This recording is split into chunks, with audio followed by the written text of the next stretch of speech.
to the Field of Streams, where every week I, your host, Janeen McCrae, read a short piece of my writing to you so that you don't have to.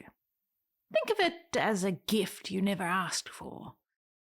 Now, I can't promise you much with these missives, but I can promise you this. I will not keep you long.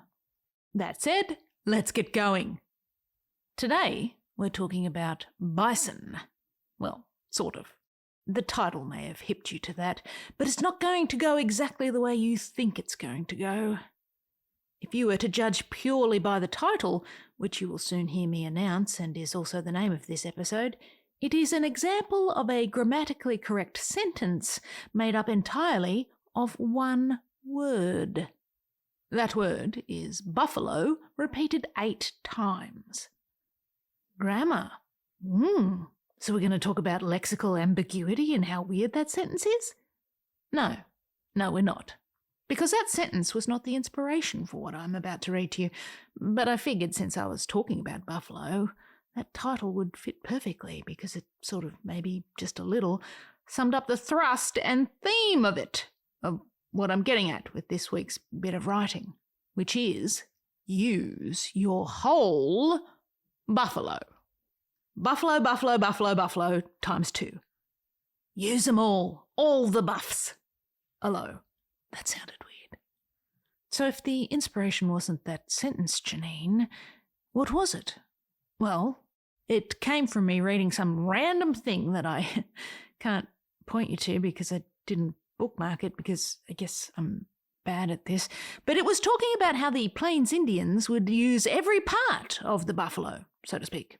You know, meat, obviously, for the nom-noms and the jerky, hide for clothing, housing, etc., bones for tools.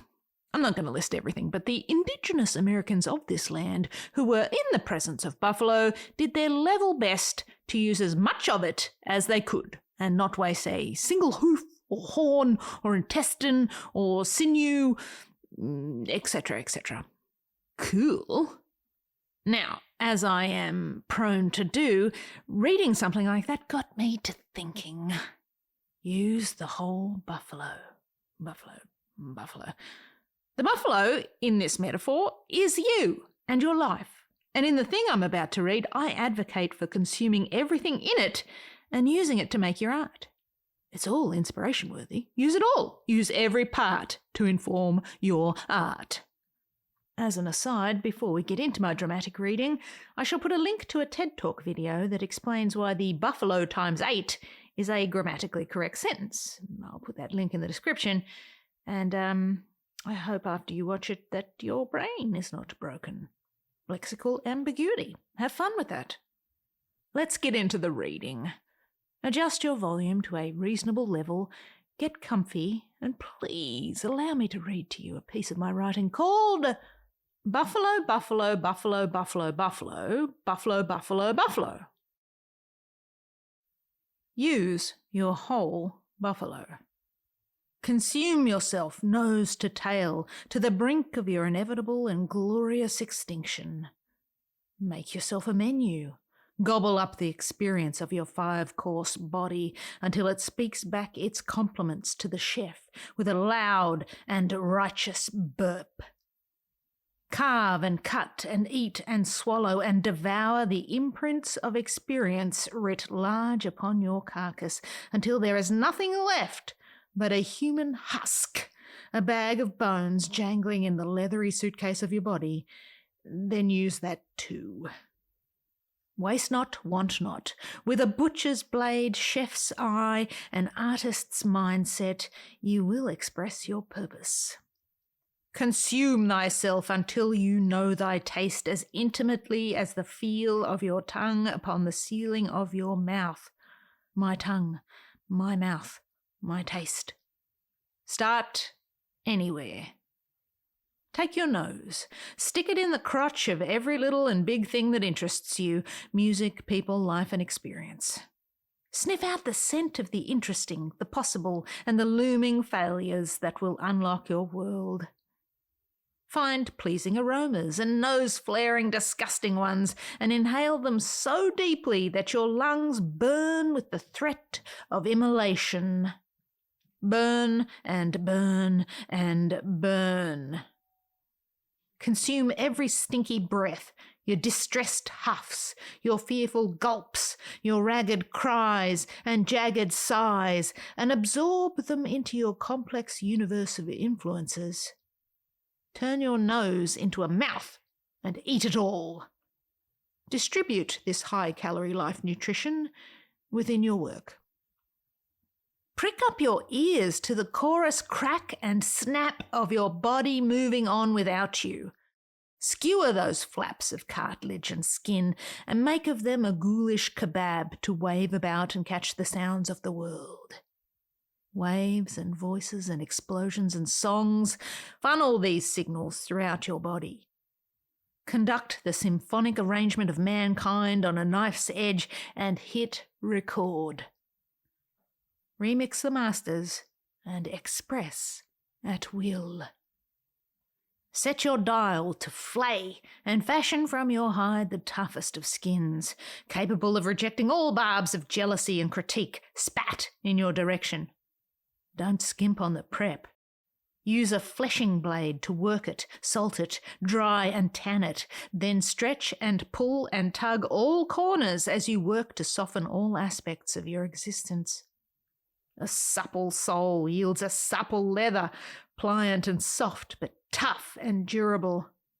Once complete, dress for the slide, not the ride. Use your fingers like chopsticks and sample every plate, every bowl and every grain. Poke those fingers everywhere, in pies, in eyes, in flavours unknown, and lick the textures from your digits like a long-tongued dog. Point rudely, gesture wildly, flip and crack and prod. Stick 'em into all the electrical sockets of the most confusing art, music and people. Allow these divining rods to lead you to the source and dig there for inspiration, ideas, and the buried blueprints of brick walls you must scale with your bare and calloused hands. Use every part of your animal, all knuckles and nails and thumbs and fists. When confronted by the muck of the masses, wade in. Barefoot and naked, feel out obstacles with the pads of your feet. Sharp stakes, jagged rocks, and Lego pieces of pain. Avoid broken glass personalities where possible. Squelch your toes in the evil good and sink your body down to the ankle, the knee, and all the way to the borderline of your buttocks. Feel the tickle and heat of parasites and remora nibbling at the flaky doubt of your shins and thighs. Relax as they eat all fears, implanting the memory in the mine of your mind to be used at your discretion. Plant your ass in ponderous places to sit and listen and learn. Feel this primal connection to now and purpose as you settle into the saddle of understanding with the periodical twitch of ye old gluteus maximus activating clench mode for safety. Hold tight. Use your whole animal to understand this earth. Use the ass!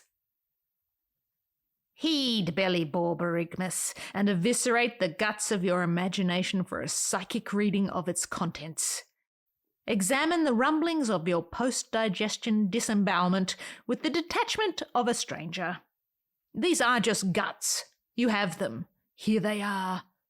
Half-digested, half-baked motivation passing through on the way to the outer limits. Thoughts stripped of colour, loaded with acidic feelings, floating in a malodorous atmosphere. Psychic says, don't go thinking your shit don't stink as you hose down your idea kill floor. Use your whole to become whole. Pop the top on your animal skull and give it prime-time exposure. Receive the signal of the universe free from obstructions. Message in, message out. Twitching in neuronic ecstasy, bubbling in the good, expose your thinky box to all available stimuli.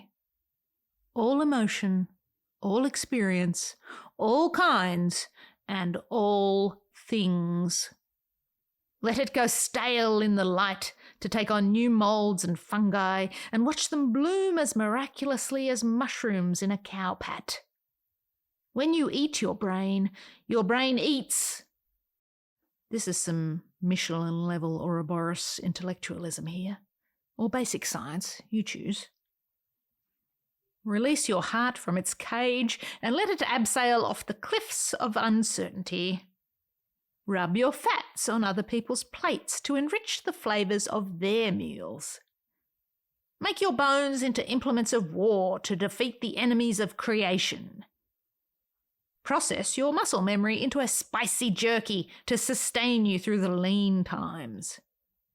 String an instrument with your tendons that, when strummed with a bone plectrum whittled from your rib cage, will broadcast your spirit's tune to the hearts of hitmakers everywhere, etc., etc., etc. Blood and skull and tongue and gall, use it all.